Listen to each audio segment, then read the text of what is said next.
নমস্কার বন্ধুরা, শুভ সন্ধ্যা এবং শুভরাত্রি। শুভরাত্রি কেন? কারণ রাত হয়ে যাবে, তখন হয়তো আর শুভরাত্রি জানাতে পারবো না। তো সেই জন্যই জানিয়ে দিচ্ছি আগে থেকে। তো আজকে একটা নতুন ভিডিও তোমাদের কাছে উপস্থাপন করব। তো ভিডিওটা কি আছে, তো সেজন্য একটু আগে থেকে বলে দিচ্ছি। একটা ছোট রান্নার ভিডিও। আমি তো সবসময় ঘরে যা রান্না করি তোমাদেরকে দেখানোর চেষ্টা করি। আমার কোনো রান্নার চ্যানেল না, বাট আমার ভালো লাগে। আমি গান করি বা মানে গাছের কাজ করি, বাগানের কাজ করি, ফুল যা কিছু ছোটোখাটো যা কিছু সেটা তোমাদের সাথে শেয়ার করে নিই। তো এরকমই আজকে একটা ছোটোখাটো একটা ডিশ বানাবো, তো সেটাই তোমাদের সাথে শেয়ার করতে চলেছি। চলো কি বানাবো দেখা যাক। আর কে কে পাস্তা লাভার আছো তারা ভিডিওটা দেখবে। তো চলো কি বানাই দেখাই তোমাদেরকে। তো কাটাকুটি শেষ, চলো এবার যাই রান্নাঘরে বানাই। তো এখানে নিয়ে নিয়েছি 500 গ্রাম পাস্তা। তো এখানে আছে দুধ হাফ লিটার, 100 গ্রাম মাখন আছে, চিকেন কুচি আছে, তারপরে পেঁয়াজ কুচি আছে ছোটো টুকরো করে কাটা, ক্যাপসিকাম কুচি আছে টুকরো করে কাটা, এখানে আছে আমুল চিজ, অল্প 4-5 কোয়া রসুন কুচি, আর আছে চিলি ফ্লেক্স। এটা আমি বাজার থেকেই কিনে এনেছি। আর আছে 100 গ্রাম ময়দা, কারণ আজকে আমি বানাতে চলেছি ক্রিমি পাস্তা বা হোয়াইট সস পাস্তা। এটা আমার খুব ফেভারিট। তো এখানে একটা পাত্রে জল গরম করতে বসিয়ে দিয়েছি পাস্তাটা সেদ্ধ করার জন্য। আর জলে অবশ্যই সাদা তেল আর লবণটা একটু করে নুন দিতে হবে। তো এটা একটু মিশিয়ে নিচ্ছি, নুন আর সাদা তেলটা। কারণ সাদা তেলটা মেশালে পাস্তাগুলো গায়ে গায়ে লেগে যাবে না, খুব সুন্দর পাস্তাটা সেদ্ধ হবে। আমি 5 থেকে 6 মিনিটের মতন পাস্তাটা সেদ্ধ করে নিলাম। এটা পেনি পাস্তা, আপনারা স্প্যাগেটি বা ম্যাকারনি যে কোনো কিছুই নিতে পারেন। এবার আর ক্রিমটা তৈরি করার জন্য বা হোয়াইট সসটা তৈরি করার জন্য একটা পাত্রে মাখনটা নিয়ে নিলাম। মাখনটা যেই গলতে শুরু করবে তখন ময়দাটা দিয়ে দিচ্ছি। এখানে কিন্তু অবশ্যই গ্যাসের ফ্লেমটা লো করে দিতে হবে।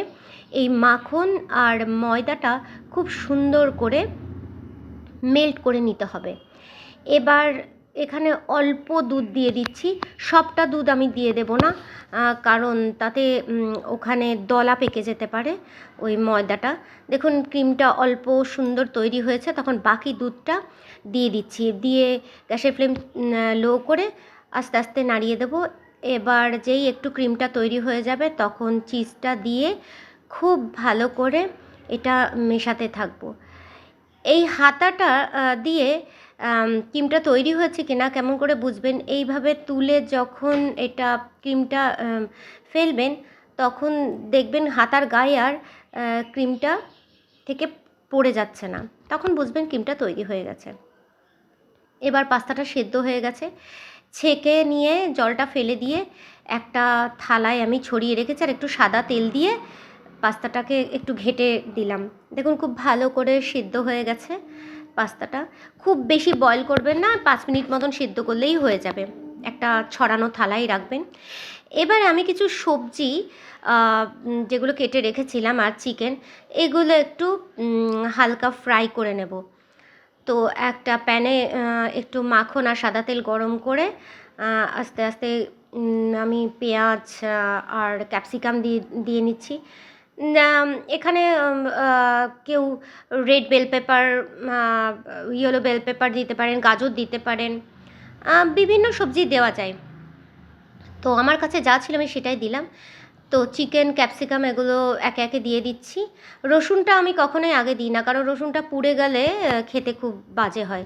তো রসুনটা পরে দিচ্ছি। একটু টেস্টের জন্য নুন দিয়ে দিলাম, আর একটু গোলমরিচের গুঁড়ো দিয়ে দিচ্ছি। এগুলো একটু নাড়াচাড়া করে এখানে একটু চিলি ফ্লেক্স দিয়ে দিচ্ছি। তো এগুলো সবই পরিমাণ মতোই দিতে হয়, সেটা টেস্ট অনুযায়ী। এবার এগুলো একটু ভাজা ভাজা করে গ্যাসের ফ্লেমটা একটু লো করে দিয়ে কিছুক্ষণের জন্য ঢাকনা দিয়ে রাখবো। তো 5-7 মিনিট পরে ঢাকনাটা খুলে এগুলো সব ভালো করে ফ্রাই হয়ে গেছে। খুব বেশি ফ্রাই করলে ভালো লাগে না। তো মোটামুটি ফ্রাই হয়ে গেছে, আর এদিকে ক্রিমটাও তৈরি হয়ে গেছে। ক্রিমটা মধ্যে এবার পাস্তাগুলো দিয়ে দিচ্ছি। ক্রিমটা তৈরি হয়ে গেলে কিন্তু গ্যাসের ফ্লেমটা বন্ধ করে দেবেন। এবার পাস্তাগুলো এখানে দিয়ে দিচ্ছি। এবার ফ্রাই করা সবজি চিকেনগুলো এখানে দিয়ে দিচ্ছি। দিয়ে দেওয়ার পরে এখানে কিছু মশলা দেবো, চিলি ফ্লেক্স দেবো, একটু নুন দেবো, একটু টেস্টের জন্য চিনি দেবো, আর একটু গোলমরিচের গুঁড়ো দেবো। যাদের কাছে অরিগানো থাকে তারা অরিগানো দিতে পারো, আমার কাছে নেই, আমি দিইনি। এবার অল্প চিজ দিয়ে দিলাম। এবার সবগুলো ভালো করে মিশিয়ে নিচ্ছি। দেখো আমার তৈরি হয়ে গেছে রেস্টুরেন্টের মতন হোয়াইট সস বা ক্রিমি পাস্তা। ওয়াও, খুব ভালো হয়েছে না দেখতে? খেতেও অনেক টেস্ট হয়েছিল, অনেক অনেক সুন্দর। তো তোমরাও বানিয়ে দেখতে পারো। আজকের মতো এখানেই শেষ করছি। টাটা।